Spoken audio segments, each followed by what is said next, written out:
வணக்கம். நம்ம இப்போ திருவாதிரை நோன்பு எப்படி இருக்கிறது அப்படின்னு சொல்லிட்டு பார்க்கலாம். திருவாதிரை விரதம் இருக்கிறவங்க உபவாசம் இருந்து கோவிலுக்கு போய் உபவாசம்னா விரதம் இருந்து கோவிலுக்கு போய் இறைவனை வழிபடணும். அன்னைக்கு வீட்டில் முறைப்படி இறைவனை வழிபட்டு நெய்வேத்தியமாக களி படைக்கணும்.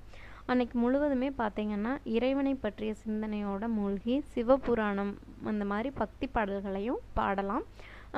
ஒரு வேளை உணவு சாப்பிட்டு பால் பழம் அருந்தி தெய்வத்துக்கு தன்னோட மனம் மொழி செயல்களை அர்ப்பணம் செய்கிற மாதிரி நம்ம வேண்டிக்கணும்.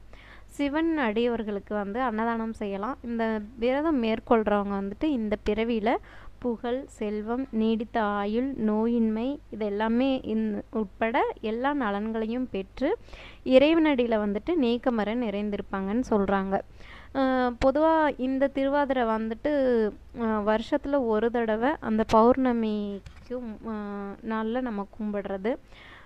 இதே மாதம் வர்ற திருவாதிரை நட்சத்திரத்தில் நம்ம ஒரு வருஷம் விரதம் இருந்தோம் அப்படின்னு சொன்னால் நம்மளுக்கு கைலாயத்தில் இடம் கிடைக்கும் அப்படிங்கிறது ஒரு நம்பிக்கை. தேங்க்யூ.